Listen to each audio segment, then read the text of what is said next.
Jusqu'au 22 juin, le musée de l'Armée propose une exposition exceptionnelle dans l'Hôtel des Invalides à Paris, un exil combattant, les artistes et la France, 1939-1945. Sylvie Leray-Borimy, la commissaire d'exposition, est notre invitée. Bonjour, merci d'être avec nous. C'est une exposition qui retrace le parcours d'artistes, d'intellectuels et de scientifiques qui ont fui la France de Vichy. Je vous propose de regarder cette bande-annonce de présentation.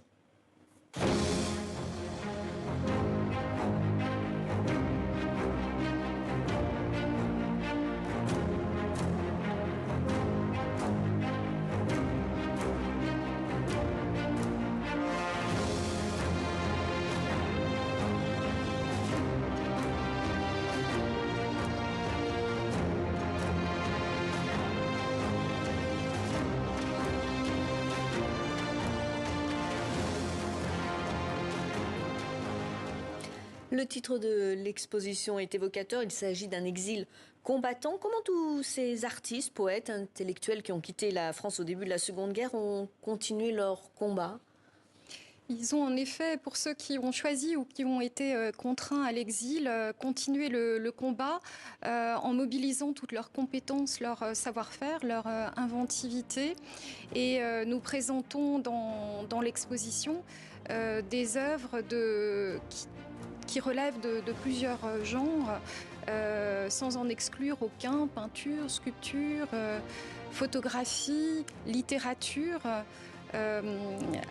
L'activité aussi de journalistes qui ont prêté leur voix au combat par les ondes, qui est particulièrement important durant la Deuxième Guerre mondiale, des comédiens également, et enfin des scientifiques qui relèvent des sciences humaines, comme des archéologues, des ethnologues ou des sciences dures, car les physiciens, les chimistes, les biologistes ont aussi contribué à ce combat.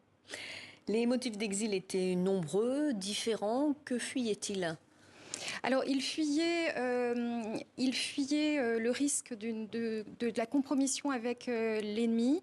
Ils ont pour la plupart choisi de rejoindre les rangs de la France libre par refus de la défaite, de l'armistice, de la collaboration, et parce qu'ils ne souhaitaient pas être réduits au silence ou exterminés, comme malheureusement l'ont été certains des artistes n'ayant pu rejoindre des pays alliés ou neutres ou les territoires ralliés de l'ancien Empire français. De nombreux artistes ont donc été contraints de se réfugier à Londres, New York, Buenos Aires ou Brazzaville. En quoi leur exil a changé leur art, leur créativité ? Alors, ils se sont retrouvés confrontés à des pays d'accueil, ce qui les a amenés à chercher des éléments d'une culture commune. On a aperçu une affiche de Natacha Carlu qui associe la liberté de Bartholdi à la Marseillaise sculptée par Rude sur l'Arc de Triomphe. Il fallait pouvoir parler aux opinions publiques des pays d'accueil qui n'étaient pas toujours ralliés de manière très spontanée à la France libre. C'est notamment le cas aux États-Unis. Donc l'action de ces artistes et aussi de leurs sympathisants sur des territoires d'accueil a été décisive pour faire reconnaître cette France libre et pour lui permettre finalement à la fin du conflit de pouvoir s'asseoir à la table des vainqueurs. En quoi l'art témoigne de cette époque, de cette atmosphère, de cette peur ? Alors, cette atmosphère, cette peur peut se traduire, mais aussi la résilience et l'esprit de combativité peut se traduire à travers l'œuvre, par exemple, du sculpteur Ossip Zapkine, qui est contraint à l'exil à la fois par conviction. C'est un patriote. Il a déjà, d'ailleurs, il s'est battu dans les rangs de la Légion étrangère, puisqu'il est d'origine biélorusse pendant la Première Guerre mondiale. et il est visé par les mesures anti-juives d'octobre 40. Il se réfugie dans un premier temps avec son épouse, la peintre Valentine Prax, dans le Lot, où ils cachent leurs œuvres dans une ferme du village des Arcs. Et Valentine, son épouse, le pousse véritablement à prendre le chemin des États-Unis, car sa vie est en danger. Il arrive avec seulement quelques dessins en poche, mais peut rapidement, grâce à la solidarité d'artistes francophiles tels qu'Alexander Calder, mais aussi du galeriste Pierre Matisse, à se faire connaître sur le sol américain et à reprendre une activité de création et même d'enseignement, ce qui lui vaut des échanges justement avec de jeunes artistes américains. Donc en fait, ces artistes ont irrigué la scène artistique des pays d'accueil, notamment aux États-Unis, mais à l'inverse, ils ont aussi reçu des influences, et c'est le cas d'un Zetkin. Donc l'œuvre de Zetkin aux États-Unis se partage entre des figures de l'angoisse ou de la révolte, comme l'arlequin hurlant, mais aussi des figures de résilience, le coq gaulois, le phénix renaissant de ses cendres, mais aussi des hommages à des écrivains résistants de l'intérieur, comme François Mauriac, apparaissent dans son œuvre. Et justement, vous parlez de Zetkin, donc son atelier à New York, c'était un véritable lieu de résistance par les gens qui le fréquentaient, les thèmes des œuvres abordés.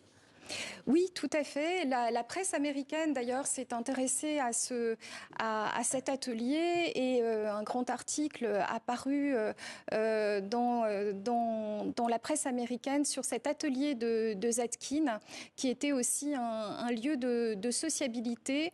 Et la persistance de cette création est en soi un acte de résistance aux idéologies mortifères et délétères qui avaient conduit notamment l'Allemagne nazie à instaurer une liste d'artistes dégénérés. On trouve aussi donc dans l'exposition vraiment un espace immersif, plusieurs espaces immersifs, cet atelier de Zetkin qui a pu être reconstitué, mais également la reconstitution d'une exposition de Friends Forever qui associait à l'œuvre du sculpteur Calder, le mobile Friends Forever, incluant une croix de Lorraine d'un jaune solaire associée au tricolore du drapeau français, des œuvres de Fernand Léger qui lui aussi s'est mis au service de ce combat culturel en créant à la fois des décors patriotiques, décors associant des bonnets phrygiens, des croix de Lorraine, donc c'est aussi une référence au temps long de l'histoire de France, mais également faisant écho à sa découverte souvent enthousiasmée de la culture américaine, des paysages américains, et c'est le cas notamment des plongeurs polychromes, qui est une œuvre magnifique qui évoque à la fois sa dernière vision du port de Marseille lorsqu'il prend le chemin de l'exil, et qu'il voit des dockers plongeant dans les eaux et les nageuses des piscines américaines. Merci beaucoup Sylvie Lauré-Burimi pour cet entretien, et je rappelle que l'exposition Un exil combattant, les artistes et la France 1939-1945 est à découvrir jusqu'au 22 juin au musée de l'Armée à Paris. Merci pour votre présence sur le plateau de TV5 Monde.